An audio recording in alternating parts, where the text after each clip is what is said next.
What up, Get Up Nation? My name is Ben Biddick, the host of the Get Up Nation podcast and co-author of Get Up, The Art of Perseverance, with former Major League Baseball player and CEO of Lurong Living, Adam Greenberg. Recently, I had the honor and privilege of speaking with United States Air Force veteran Colonel Don Taylor. He is the author of a book called The Quiet Heroes, Timeless Reflections of an American Airman. The book highlights the experiences of World War II veteran Technical Sergeant Irwin Itch Harrison of the United States Army Air Corps. We discussed the book and how the process of writing it caused Don to draw from his experiences serving in Iraq as the commander of a military hospital to gain valuable insights into honoring Itch's challenges and service.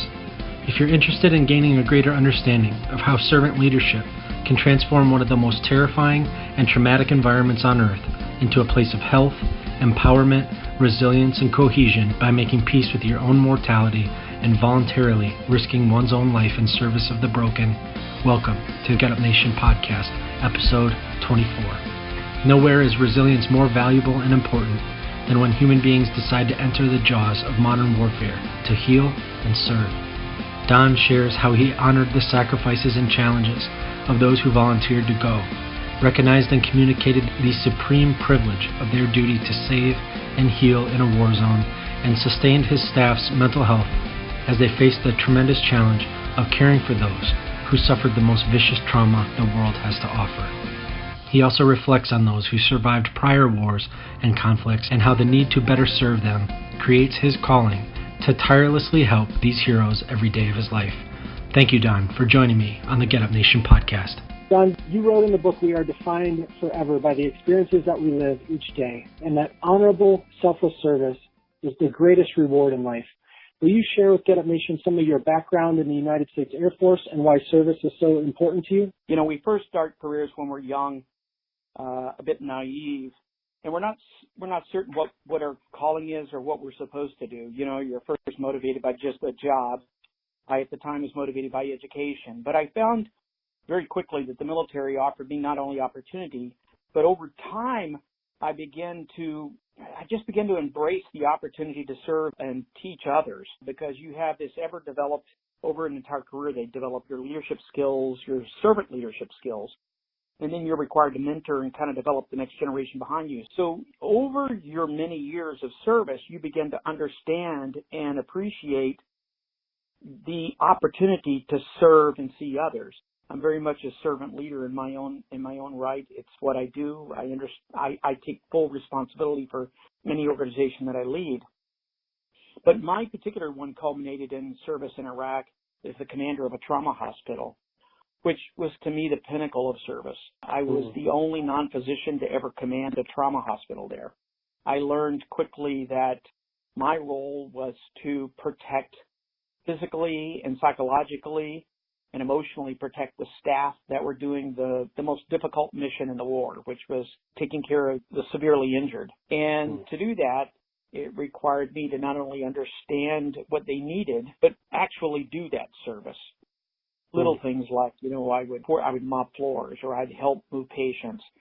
Even though I was their boss, they understood that whenever things got tough, I was going to be there to help them no matter what it was. So through that, I understood what it meant to serve.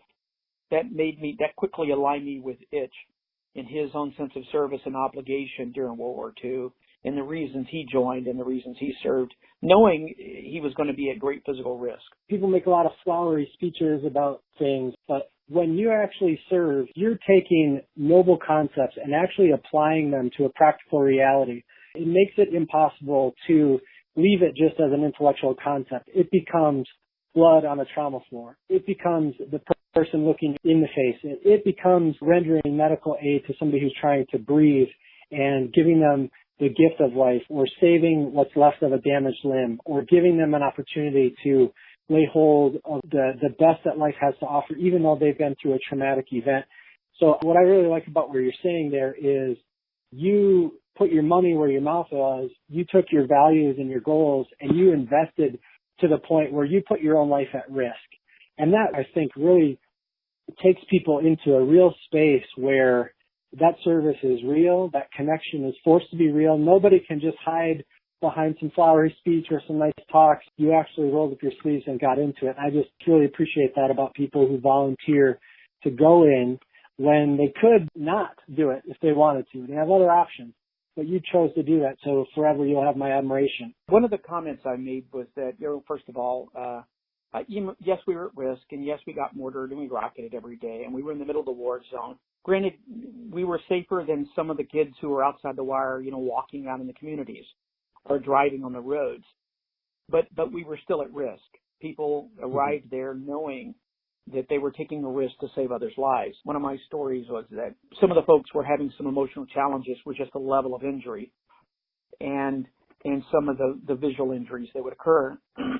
So I told the team, I said, when these kids roll off the choppers and you're on the gurney and you're rolling them into the emergency room, and I said they're in shock from injury, and you roll them in there and you start preparing them for treatment, I said they look up at you. I said, at that second, at that moment in history, you're the most important person they've ever met in their entire life. I said, and you have to prove you're worthy of that moment. If you're not authentic, they'll know. So every moment I was reminding them how privileged they were to be there and the huge responsibility they had to provide that care. You're giving me chills because I served as a medic in the United States Army and deployed to Iraq as well. And one thing that I always tried to carry myself with during that deployment was I tried to be the best that I absolutely could be, because I knew that all of my friends and the people that surrounded me and the people I served with, when they looked at me, they were thinking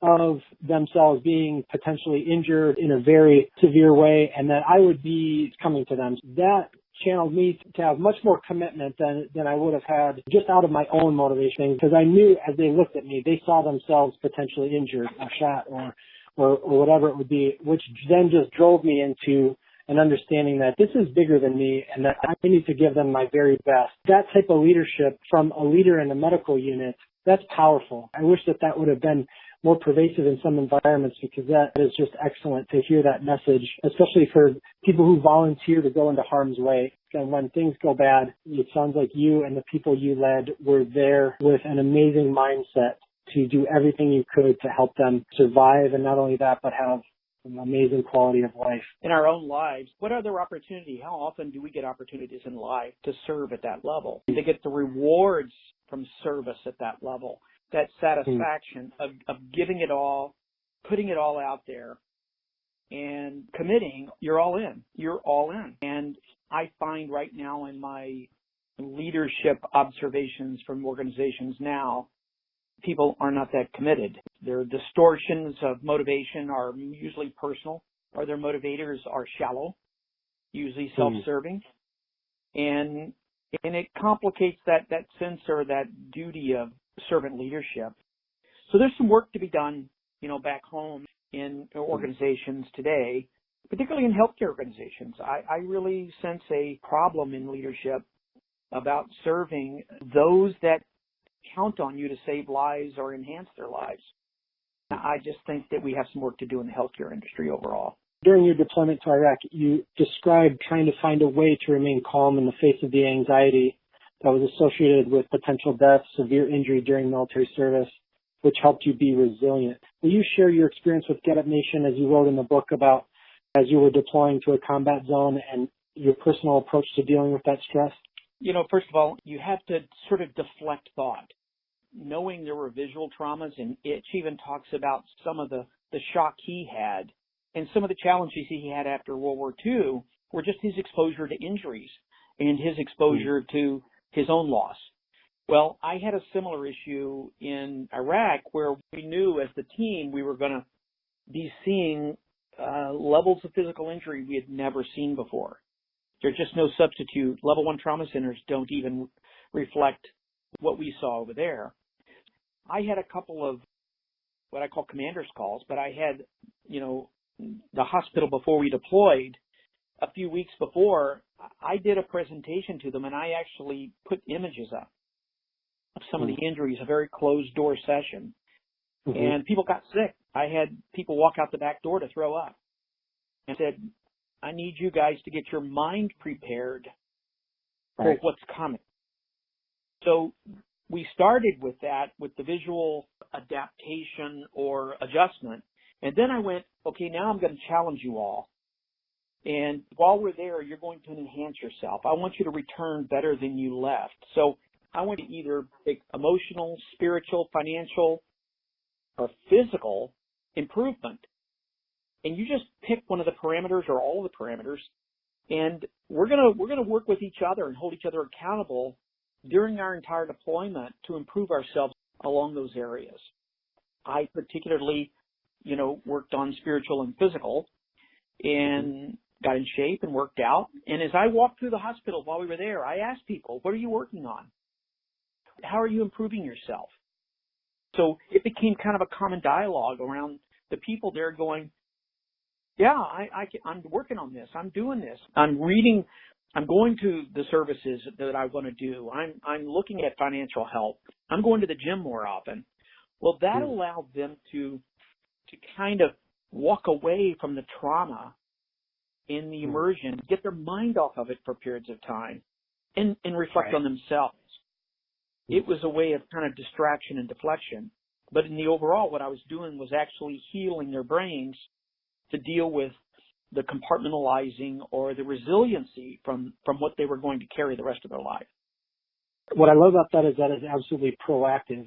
I don't know how anyone could measure it. However, I can't imagine how much post-traumatic stress you prevented in your own staff. I know that there's more post-traumatic stress oftentimes in support services in the military because of that daily grind of seeing those patients come in, of seeing that horrendous trauma. And, as the diagnosis goes, if there's a sense of terror or horror and a sense of helplessness paired with that, then that just is the breeding ground for post-traumatic stress. And so for you to be proactive about that and to hold people accountable to invest in themselves, something in their life positive that they're engaged with, and that they can transition that trauma into something powerful and positive, changing that mindset. I can't imagine how many people you prevented from having post-traumatic stress or a severer case of post-traumatic stress just by infusing that in your staff.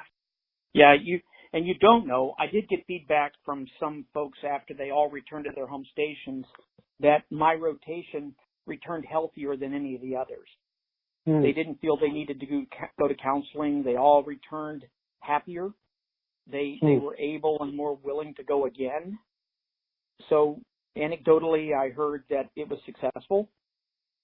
I carried it on further. Even just a couple of years ago, I built a Facebook page so that people could go in and post pictures or reflect. I even had, I shared it here a few months ago on the site. I had a spouse of one of the members that we saved their life there. He had a triple amputation. His wife said, I think this may be the hospital in Iraq that saved his life. Would you share with the staff how much we appreciate it? And then she sends a picture of me with him on his motorcycle. And he only has one arm. How cool this is. So I shared it with everybody out there and sent it to all the folks on the team. And they were thankful because you never get the rest of the story. That's the other part. One of my challenges there was to let people know that everybody that went through, and that's why I reminded them about their obligation to the patient, was all of these, they're all identities. They're all people. And they are somebody's cousin, brother, son, daughter. And you have to, you can't, it's a fine line because your sanity says, I can't commit to this. I can't get emotions into this encounter. But yet, on the other hand, they deserve that emotional investment. There was a fine line between that, but we went, okay, we're going to have to work with them. So that's what I was trying to do, is everybody had to find a way to treat, invest, and then divest without their own personal or psychological damage. You described in the book, there's a quote that says, the alternative of not going, the loss of honor, and the chance of not serving when called was more fearful to me than the risk of death. It gave me peace, courage, and confidence all at the same time. For those who are facing end-of-life issues or military service, or they're about to deploy, or they're in the middle of a deployment and they're listening to this, or even first responders who every shift of work that they go into, they face violent and dangerous situations, what guidance can you offer them from your experience as you responded to your duty with that type of honor? Let me just say, I was an old guy when I went. I'd been a colonel for a number of years, and was 50 years old, and I fought for a position to deploy there. I wanted to. It was based on when I was a younger commander, I had sent kids into to the original invasion right after 9/11, and I couldn't bear the thought of not going myself if I had sent others. It was sort of just I was dishonest, and it was a part of authenticity and integrity that I had to fulfill. And then if offered the position, my gosh, how could you ever say no? How could you say no? And when you've been trained your entire career for this, you've spoken about it your entire life, doing what you do every moment for 25 years prior to that, it was about preparing for that moment. How could you walk if offered? Right. So I had to go. Just like Ish. You know, all the kids in his community were going. He had to sign up. Yeah. You just feel this calling to do what you're supposed to do. The risk is there. You know the risk. You're taking the risk. And that's just the way it is. Now you can live comfortably. Okay, so if we'd have had a bad day over there, yeah, it would have been bad. Still wouldn't have changed my mind about the decision, though. Absolutely. Because as a part of it, and you know as well going over, you know, there is a moment en route that you come to peace with it. You just come to peace with this. You go, okay, wheels are up, plane's headed over. I mean, I may never return to U.S. soil again. And if that happens, I'm just fine. I'm good with that. Once you come to that conclusion in your own mind, you're good. Then you don't have to live with fear. And the fear is what gets you in trouble or gets you hurt. So those that had fear over there, I watched closely. I worked with them. I would take them aside. Some of them, you know, manifested in various ways. But I wanted to make sure they didn't crawl away and start dwelling on it, because that's when people go off the deep end. So I would encourage socialization, not necessarily personally with me. I would have others go engage with them, more their peer group, you know, either same age or same gender, to pull them out and to find distractions for them. And it worked. It worked because in the end they went, okay, this isn't so bad. And then, you know, in the end of the tour, people are going, I'm going to miss all you guys because you bonded so well as a team. The book, and it's called The Quiet Heroes, Timeless Reflections of an American Airman, stories of Technical Sergeant Erwin H. Harrison of the U.S. Army Air Corps. You described the book as a show of gratitude for Erwin H. Harrison. Why did you devote so much of your time and energy to telling his story?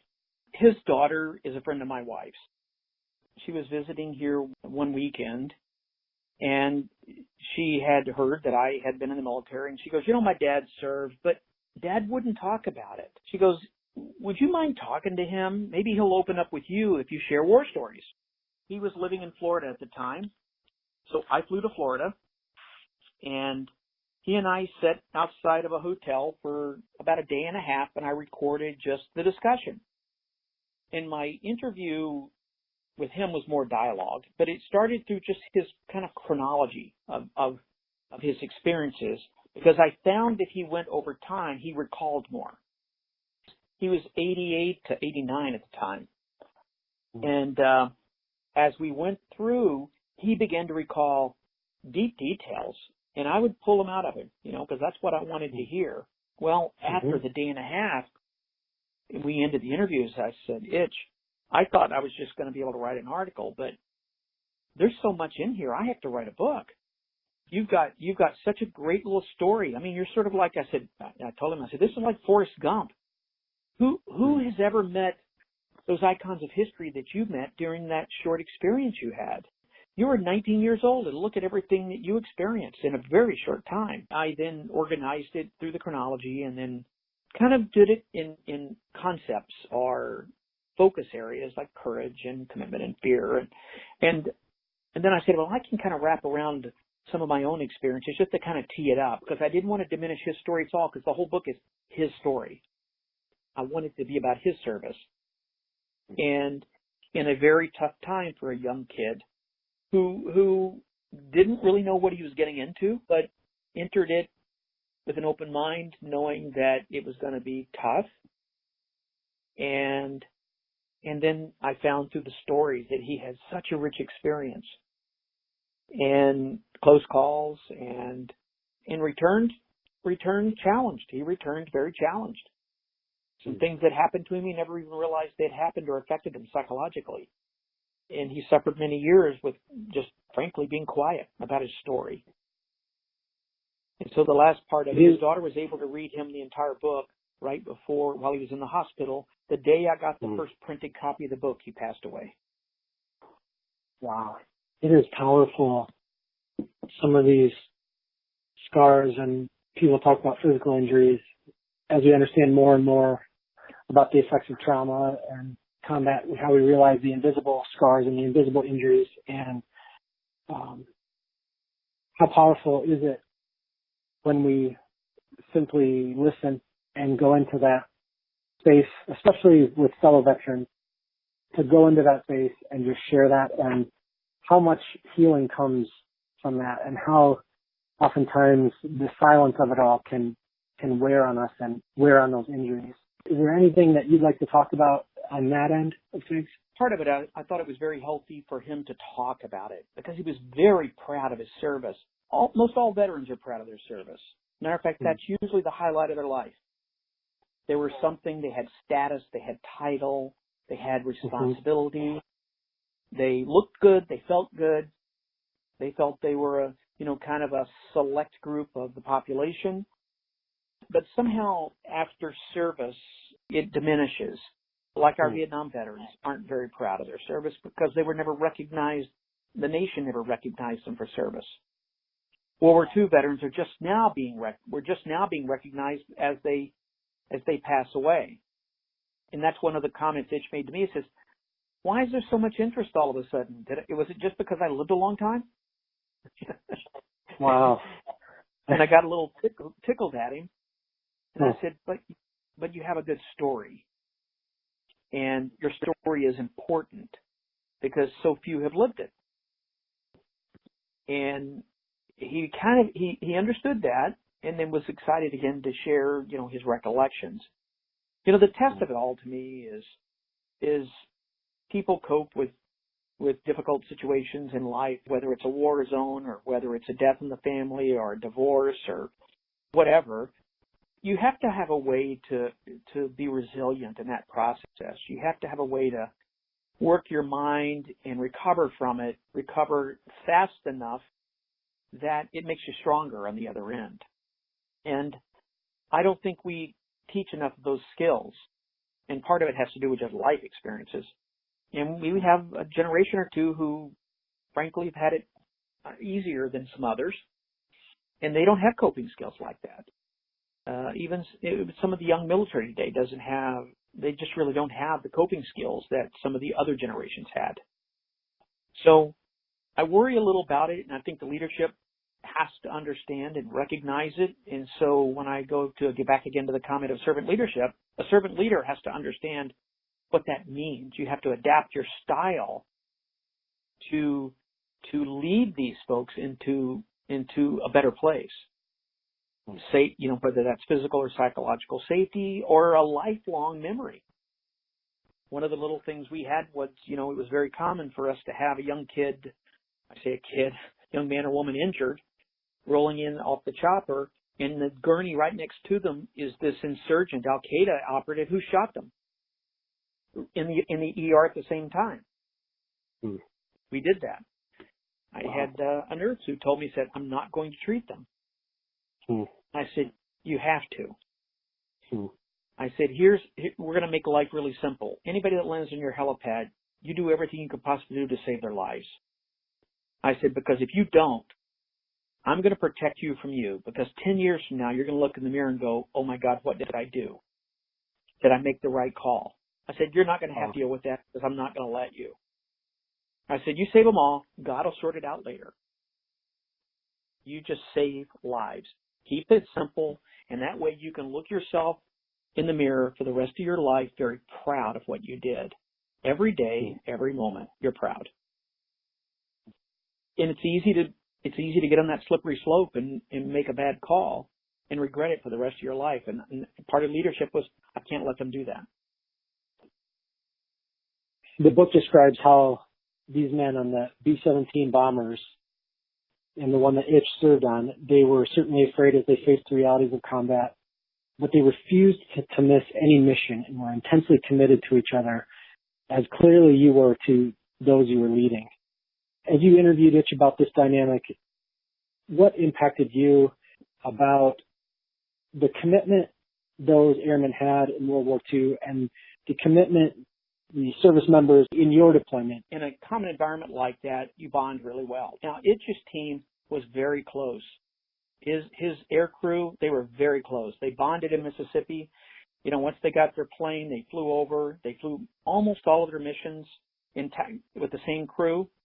Even when they were shot down, one of the members was injured with the flak damage, and Itch was holding him when he died as they were leaving. But he was incredibly committed to that. But I don't think he ever really understood how that death impacted him emotionally for the rest of his life. And I can tell you, Itch was in touch with all the other crew members till the last day. The pilot of his crew actually passed away just a couple of months after Itch did. And his family reached out to me and bought a whole case of the books because they were interested in the story. But they were obligated to each other. It was a bond that went kind of beyond family and beyond friendship. Now, from my experience, it wasn't quite the same because we had diversity in the organization. We were from 50 different bases when we arrived at that hospital serving. And then some people went many times again, and the redeployments kind of diluted that initial experience. But there's still some people, they'll reach out now and call. And it's, interestingly enough, it happens more often now that we've had almost a decade since then. People become very reflective because they were proud of their service.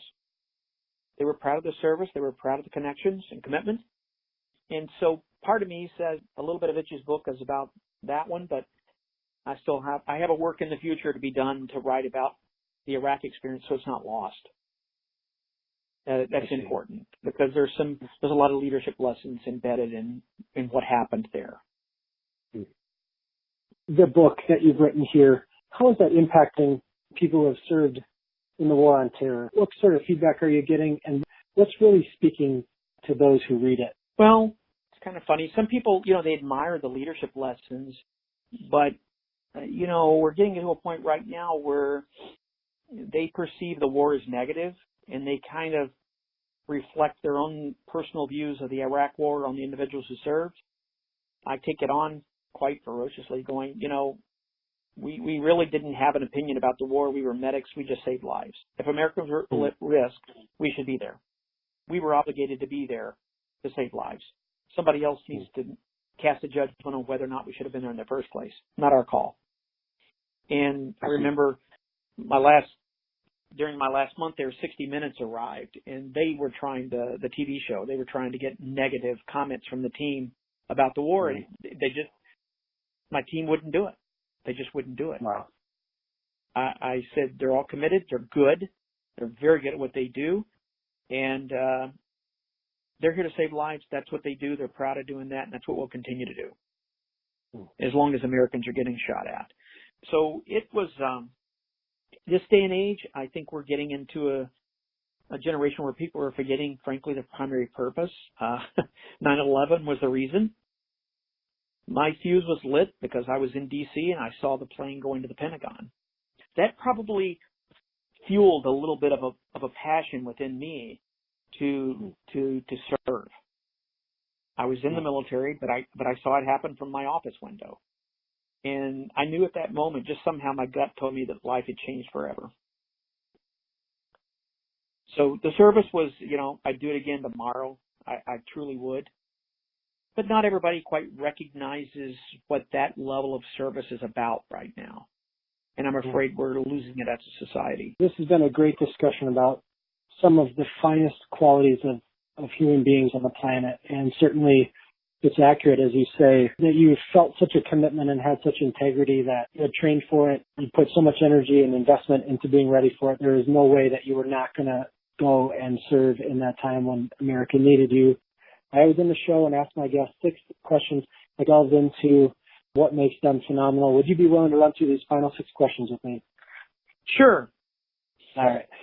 Who are you thankful for today? What I would have to say is I'm thankful for my parents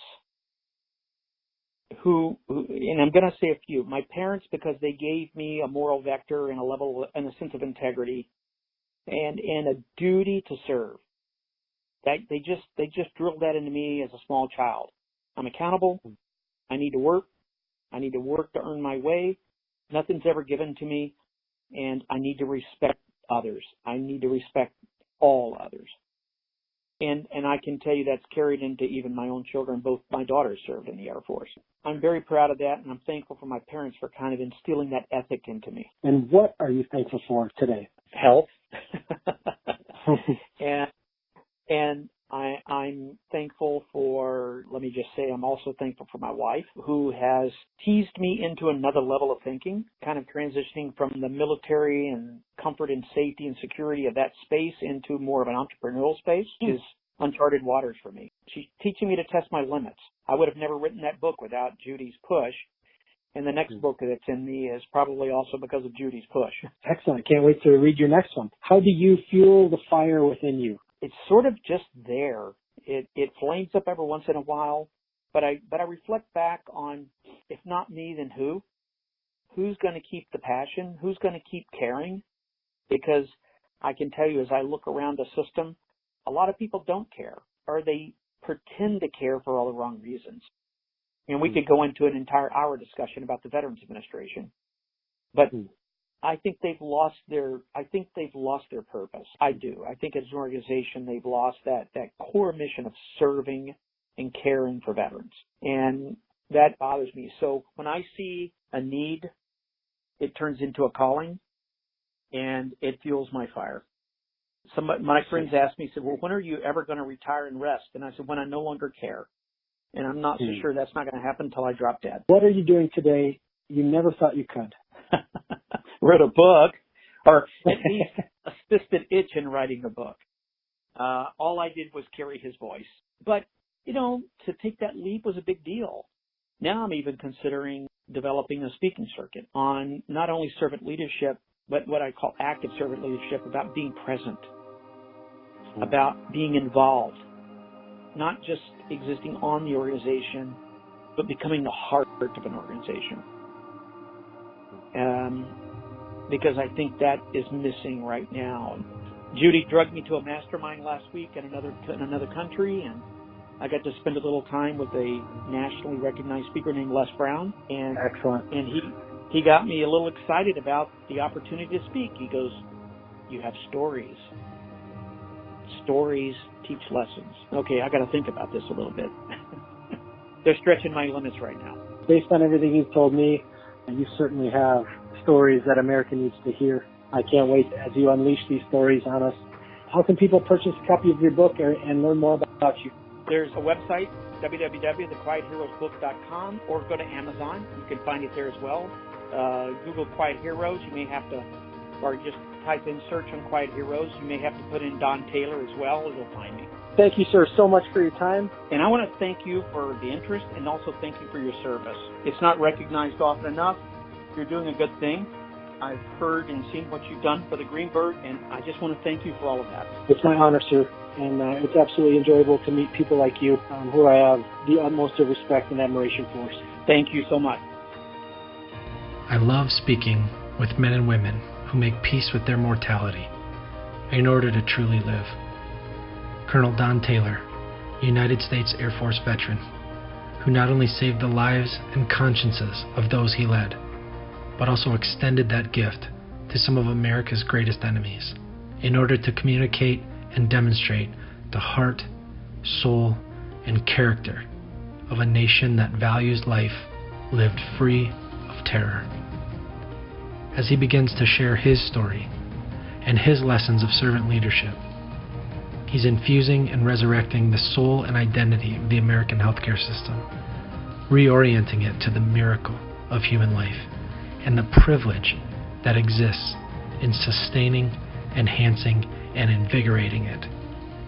It's exciting to see leaders refuse to allow a system intended to heal, soothe, rescue, and save to reduce itself to anything less.